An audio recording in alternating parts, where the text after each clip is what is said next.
मुंशी प्रेमचंद जी की कहानी कुत्ते की कहानी भाग 10। उस देश में हम लोग लगभग 1 महीना रहे। जंगली लोगों ने साहबों को कभी बाहर ना निकाला। बातचीत भला क्या करते। शायद वे सब समझते थे कि इन देवताओं को बाहर निकाला गया तो नामालूम उस देश को किस आफत में डाल दें। देवताओं को वे कोई भयानक जीव समझते थे जिसने नुकसान के सिवा कोई फायदा नहीं पहुंचाना था। इस 1 महीने में मैंने देश की अच्छी तरह छानबीन कर ली। उसके एक तरफ तो समुद्र था, पश्चिम की तरफ एक ऊंचा पहाड़ था जिस पर बर्फ जमी हुई थी, दक्षिण की तरफ पथरीला मैदान था जहां मीलों तक घास के सिवा कोई चीज ना थी। यहां से भागे भी तो जाए कहां। मुझे ये फिक्र बराबर सताया करती थी। समुद्र के किनारे जंगली लोग बराबर आते जाते रहते थे, इसलिए उधर जाने में फिर पकड़ लिए जाने का भय था।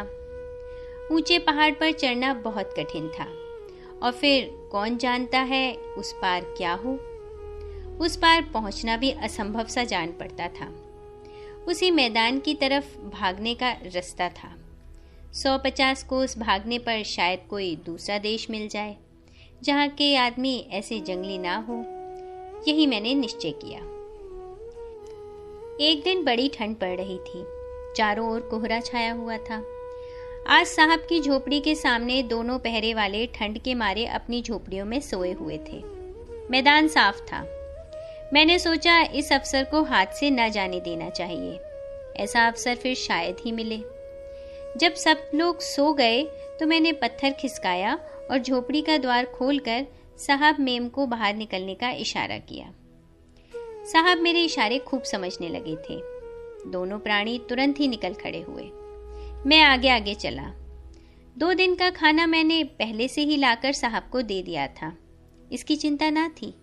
बस फिक्र यही थी कि हम लोगों को यहाँ ना पाकर वे जंगली लोग हमारा पीछा ना करें। इसलिए रात भर में हमसे जितना चला जा सका उतना चलना चाहिए। खूब अंधेरा छाया हुआ था।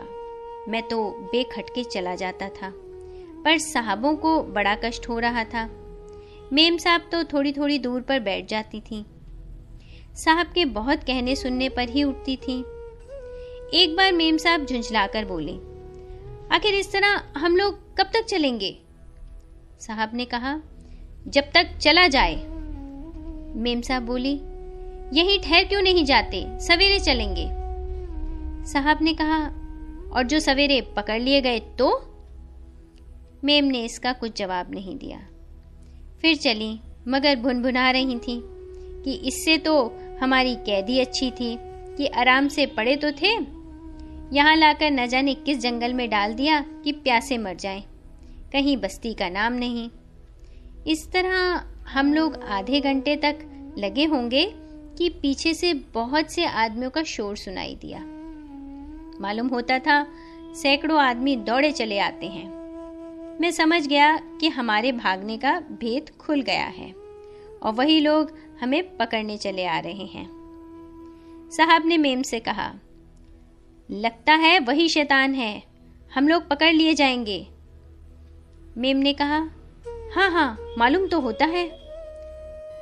साहब बोले, बेचारा कल्लू यहाँ तक तो ले आया, अब हमारे नसीब ही फूटे हो तो वो क्या कर सकता है। मेम ने कहा, हम लोग दौड़ते हैं, शायद कोई ठिकाना मिल जाए। दोनों आदमी दौड़े। वही मेम साहब जिन्हें एक एक पग चलना भी दूभर हो रहा था, दौड़ने लगी।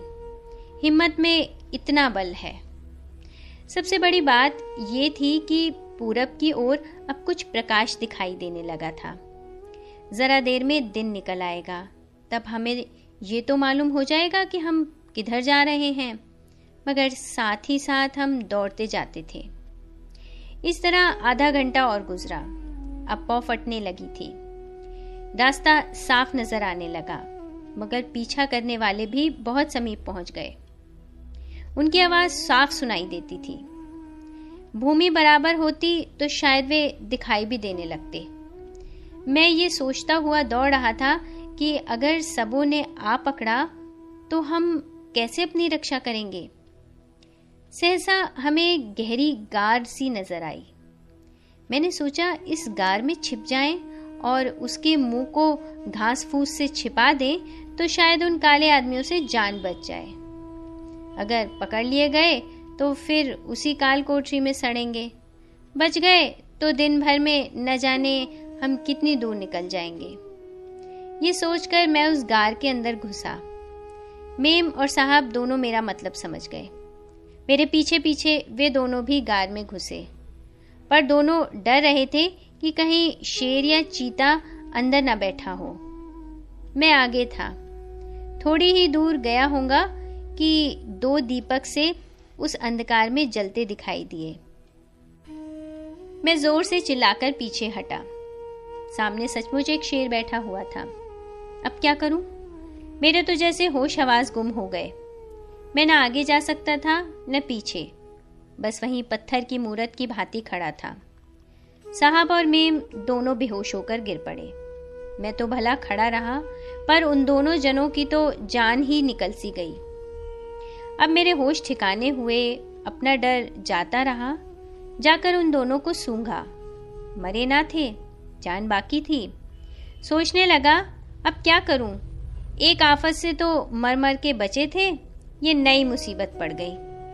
मगर ये बात क्या है कि शेर अपनी जगह से हिला तक नहीं, कूदकर झपटना तो दूर रहा। चुपचाप मेरी ओर ताक रहा था। मुझे उसकी आंखों में कुछ ऐसी बात नजर आई कि मेरा खौफ जाता रहा। मैं डरते डरते एक कदम और आगे बढ़ा, फिर भी शेर अपनी जगह से ना हिला। अब मेरे कानों में धीरे धीरे करहाने की आवाज आई। समझ गया बीमार है। जरा पास और गया तो शेर ने दर्द भरी आवाज मुंह से निकाली और अपना अगला दाहिना पैर उठाया। वो बुरी तरह फूला हुआ था। अब समझ में आ गया, इसी वजह से ये महाशय दम साधे बैठे हुए थे। बार बार पूंछ हिलाते थे, जम्हाइयां लेते थे और हम लोगों को कूं कूं करते थे। जरूर इसके पांव में कांटा चुभा हुआ है, मगर मैं कैसे निकालता? यहाँ तो दांत भी बिल्कुल शेरों ही जैसे हैं। पहले तो जी में आया कि ये कुछ कर तो सकते नहीं, इन्हें यहीं पड़े रहने दूं। कहीं ऐसा ना हो कि कांटा निकालते ही इनका मिजाज बदल जाए और एक ही जस्त में हम तीनों को चट कर जाएं। मगर फिर दया आई। ऐसा तो हम लोग कभी नहीं करते कि किसी का एहसान भूल जाएं। ये भी तो हमारी बिरादरी का ही जीव है। ये सोचकर मैं साहब के होश में आने की राह देखने लगा। आखिर थोड़ी देर में उनकी आंखें खुली। मुझे शेर के पास बैठे देखकर कुछ हिम्मत हुई, वहां से भागे नहीं। शेर ने उन्हें देखकर भी पूंछ हिलाना शुरू किया और बार बार अपना सूजा पैर उठाने लगा। साहब भी समझ गए कि शेर लंगड़ा है। साहब ने मेम को कई बार झंझोड़ा। जब मेम को भी होश आया तो दोनों आपस में कुछ देर तक बातें करते रहे। तब साहब ने शेर के पास जाकर उसका पंजा उठाया और धीरे धीरे कांटा निकाल दिया। शेर का दर्द जाता रहा। उसने साहब के पैरों पर सिर रख दिया और पूंछ हिलाने लगा। एकाएक बाहर आदमियों के चिल्लाने की आवाज सुनाई दी। मैं समझ गया कि जंगली लोग हमारा पीछा करते हुए आ पहुंचे हैं। मैं जाकर द्वार पर खड़ा हो गया। यहाँ तो किसी को आने ना दूंगा, चाहे मर ही क्यों ना जाऊं। मैं द्वार पर आया ही था कि 10-12 आदमी लंबे लंबे भाले लिए, मुंह पर लाल रंग लगाए सामने आकर खड़े हो गए और मुझे देखते ही तालियां बजाकर खुश होने लगे। खुश हो रहे थे कि अब मार लिया, बचकर कहाँ जा सकते हैं।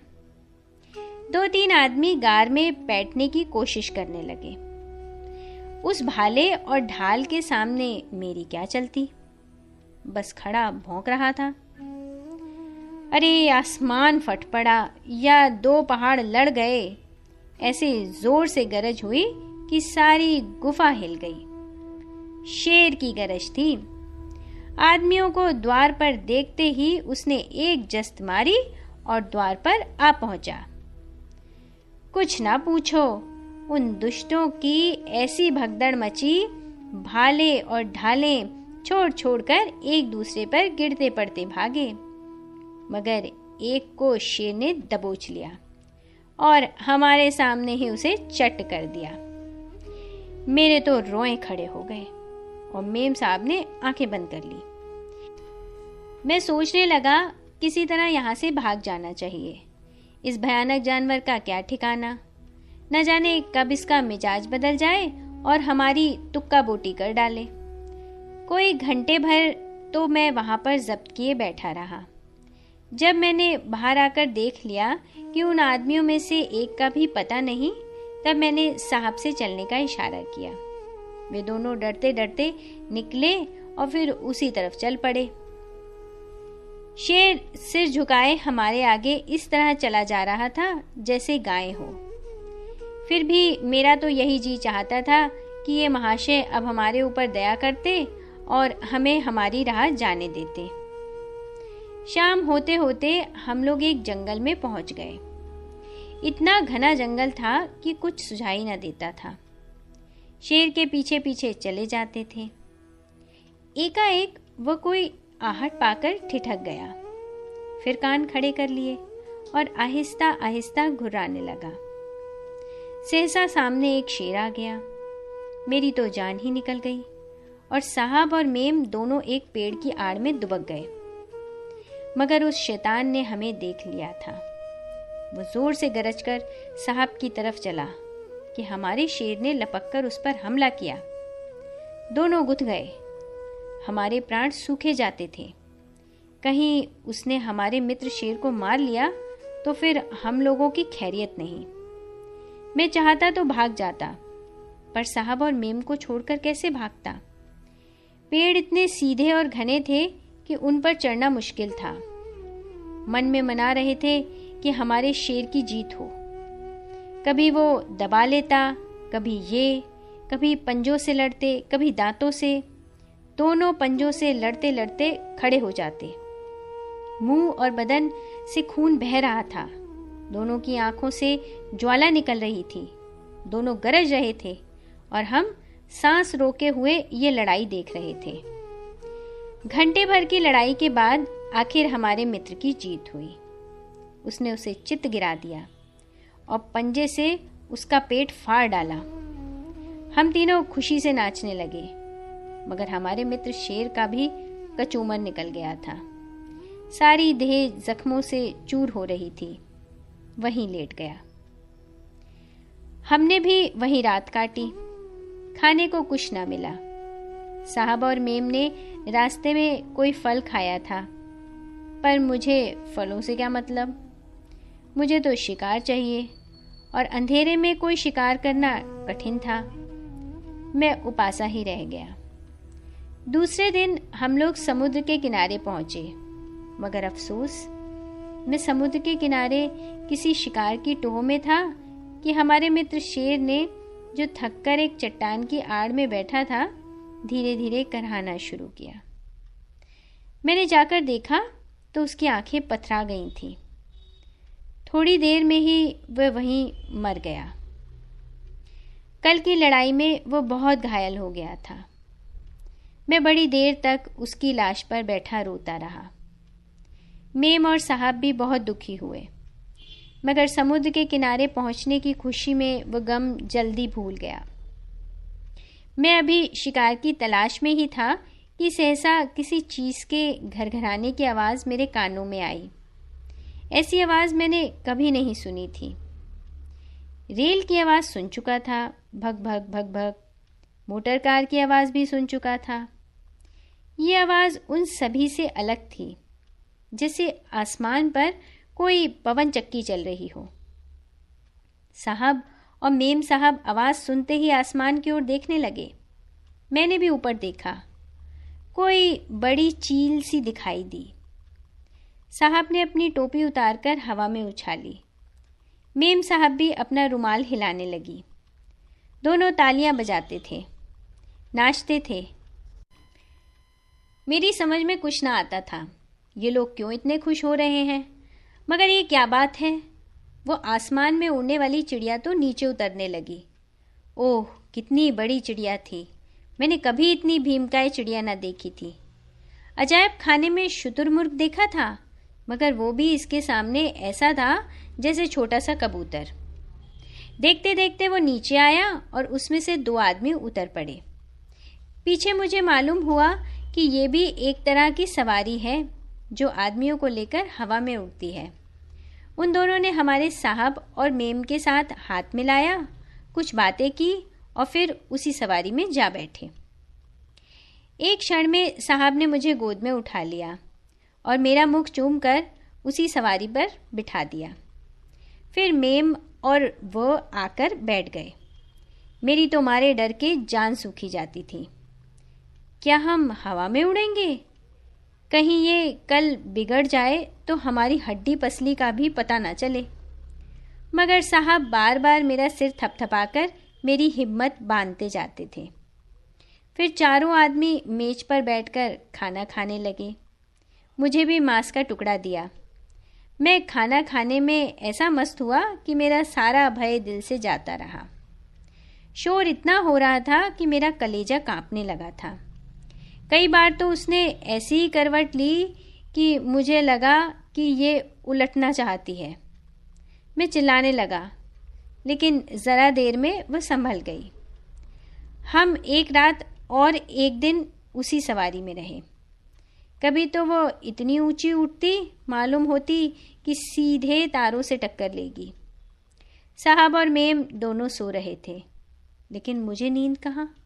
मैं तो बराबर भगवान भगवान कर रहा था कि किसी तरह वह संकट टले। दूसरे दिन प्रातःकाल बड़े जोर से तूफान आया। ये यंत्र भंवर में पड़ी हुई किश्ती के समान चक्कर खाने लगा। बिजली इतने जोर से कड़कती थी कि जान पड़ता था सिर पर गिरी। चमक इतनी तेज थी कि आंखें झपक जाती थीं। यंत्र कभी दाएं करवट हो जाता, कभी बाएं। कभी कभी तो उसके पंख रुक जाते और जान पड़ता कि वो नीचे की ओर गिरा जा रहा है। चारों लोग घबराए हुए थे और ईश्वर ईश्वर कर रहे थे। मेम साहब तो आंखों पर रुमाल रखे रो रही थी। घबराया मैं भी कुछ कम ना था, मगर मेम साहब के रोने पर मुझे हंसी आ गई। पूछो, उनके रोने से क्या तूफान चला जाएगा? वह समय रोने का नहीं, दिल को मजबूत करके खतरे का सामना करने का था। लेकिन समझाता कौन? आखिर 1 घंटे में अंधड़ शांत हो गया और यंत्र सीधा चलने लगा। दोपहर होते होते वह एक बड़े मैदान में उतरा जहाँ झंडियाँ गड़ी हुई थीं और उसी तरह के कई और यंत्र रखे हुए थे। साहब ने मुझे गोद में लेकर उतारा और एक मोटर कार पर बैठकर चले। अब मैंने देखा तो हम साहब के बंगले की ओर जा रहे थे। मेरे कितने ही दोस्त पुरानी सड़कों पर घूमते नजर आए। मेरा जी चाहता था इनके पास जाकर गले मिलूं, उनका कुशल क्षेम पूछूं और अपनी यात्रा का वृतांत सुनाऊं। लेकिन मोटर भागी जा रही थी। एक क्षण में हम बंगले पर पहुंचे। मैं अभी नींद भी न ले पाया था कि नौकर ने आकर मुझे नहलाना शुरू कर दिया। फिर उसने मेरे गले में एक रेशमी पट्टा डाला और मुझे लाकर साहब के मुलाकाती कमरे में एक सोफे पर बिठा दिया। मेम साहब प्लेट में मेरा भोजन लाई और अपने हाथों से खिलाने लगी। उस वक्त मुझे ऐसा अभिमान हुआ कि क्या कहूँ। जी चाहता था मेरी बिरादरी वाले आकर देखें और मुझ पर गर्व करें। मुझ में कोई सुरखाब के पर नहीं लगाए हैं। मैं आज भी वही कल्लू हूँ, वही कमज़ोर मरियल कल्लू। मगर मैंने अपने कर्तव्य पालन में कभी चूक नहीं की। सच्चाई को कभी अपने हाथ से नहीं जाने दिया। मैत्री को हमेशा निभाया और एहसान कभी नहीं भूला। अवसर पड़ने पर खतरों का निडर होकर हथेली पर जान रखकर सामना किया। जो कुछ सत्य समझा उसकी रक्षा में प्राण तक देने को तैयार रहा और उसी की बरकत है कि मैं आज इतना स्नेह और आदर पा रहा हूँ। दूसरे दिन मैंने देखा कि कमरे के द्वार पर पर्दा डाल दिया गया है और वहाँ पर एक चपरासी बिठा दिया गया है। शहर के बड़े बड़े आदमी मुझे देखने आ रहे हैं और मुझ पर फूलों की वर्षा कर रहे हैं।